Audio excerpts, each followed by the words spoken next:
My dudes.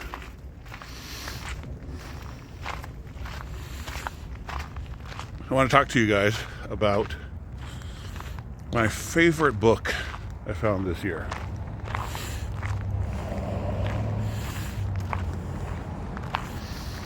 I say this year, it's April, right? I'm sort of thinking in terms of the school year, so I've been teaching classes, the academic year. All right, let me put you guys on hold for a sec.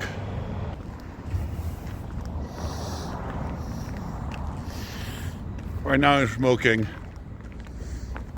a tobacco I bought when I was down in Brazil. Just something, a rope tobacco off of someone's farm. Y'all, it's the biggest nick kick that I've experienced in a long time. So that's the state I'll be in as I tell you guys a little bit about this book and read to you from it.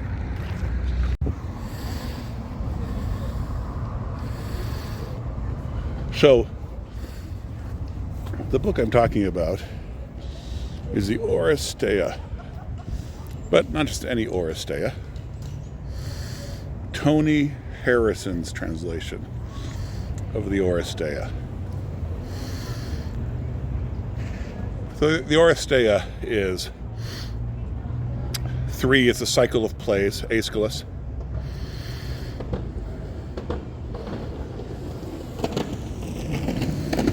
The story of the murder of Agamemnon by his wife Clytemnestra in the first play. In the second play, Orestes and his sister Electra exact revenge for their mother's murder of their father.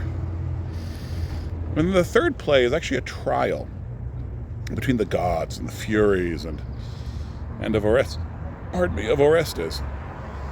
And it ends up being about chaos versus order, sky gods versus earth gods, chthonic gods.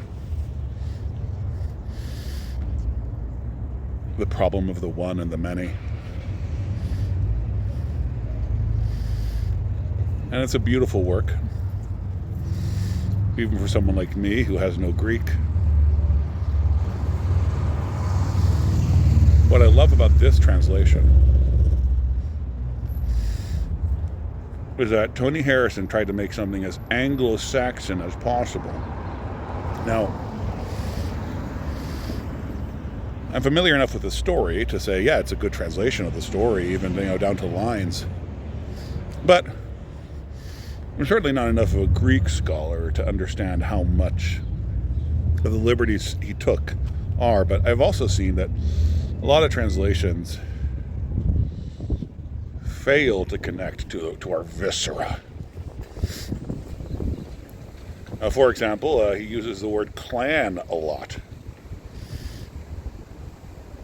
Or most translations use words like family or even nation. But clan is more appropriate if you have a Germanic or Celtic soul to understand, right? And even this is aside from the translation,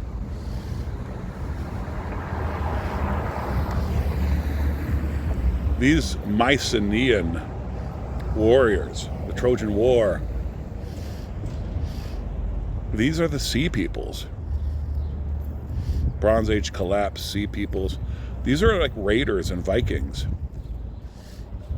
Right? Being a sacker of cities is a great epithet. All right? I think it's a bit of genius, and it's so well done. I ordered this as soon as I watched a performance of the first two plays on YouTube. The third play is on YouTube, but the quality is so bad I couldn't watch it. There's an audio problem. I actually want to read to you guys from this translation. So this is from the chorus doing a lot of setting the stage at the very beginning.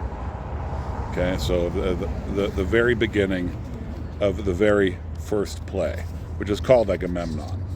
And Agamemnon hardly appears in it. But he looms, right? Listen to how Anglo-Saxon it is. Anglo-Saxon words over Romanate words. So much alliteration, so much rhythm. And although we're not going to see this here, it's so, at certain moments, the translator breaks out of alliteration and that hard rhythm, and it breaks into like sing-song, short, rhymey lines. So he's very thoughtful about the effect of the actual lyrics. Well, listen to this. This is leading up to the sacrifice of Iphigenia. So Agamemnon offends, he and his party offend Artemis, the goddess of the hunt, by killing a hare.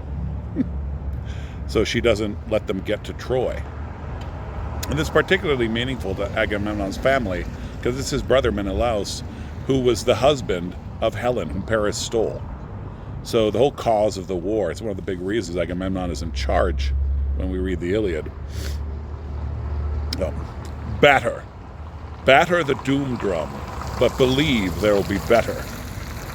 So Agamemnon, first clan chief of Argos, found no fault in the clan seer's foretelling, and went where the winds of his life lot were listing, the Achaean armada still anchored off Aulis.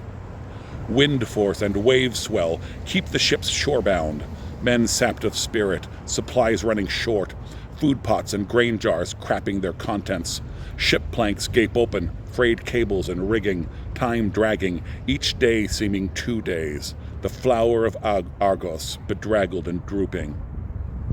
Calchas, the clan seer, saw into the storm cause. Artemis, she-god, goaded to god grudge. The clans and the clan chiefs clamor for sea calm. The god sop that gets it makes their guts sicken. The cure for the storm blast makes strong men craven. The clan chiefs of Argos drummed their staves on the earth and wept and couldn't stop weeping. Then the first he-child of Atreus, Agamemnon, choked back his crying and finally spoke. Hard for a general not to obey. Hard for a father to kill his girl, his jewel, his joy, kill his own she-child. Virgin blood, father guilt, griming the god's stone. Can I choose either without doing evil? Leave the fleet in the lurch, shirker, deserter? Let down the allies. We've all sworn allegiance. They're asking for blood. It's right what they're asking.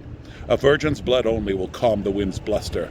So be it then, daughter. There's no other way.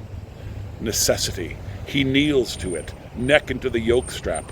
The general, harnessed to what he can't change. And once into harness, his whole life lot lurches toward the unspeakable horror, the crime. So men get gulled, get hauled into evil. Recklessness starts it. Then there's no stopping. So a father can take his own she-child, take her, and kill her.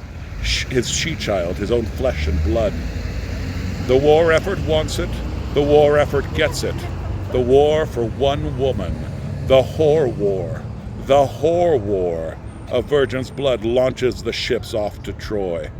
Her shrillings, beseechings, her cries, Papa, Papa, Iphigenia, a virgin, a virgin. What's a virgin to hawks and to warlords? I mean, that's a particularly rousing section, but, man, the whole thing, you can hear how Anglo-Saxon it is. The lines even have those little caesuras, typical of Germanic poetry. And this was done, I think, in the mid to late 70s. I think it's an absolute work of genius. And, man, if you love classics, if you love Greek or you love Anglo-Saxon, if you love English, you love language, you love theater, if you love art, here's a translation that itself is a work of art. And if you're a Greek geek, I would absolutely love to hear your opinion of this translation. The peace of Christ be upon you. What day is it today? Remind me. It's Sunday, Mr. Pinch. Sunday. And what do we do on a Sunday morning, wherever we happen to be? We go to church, you bloody heathen!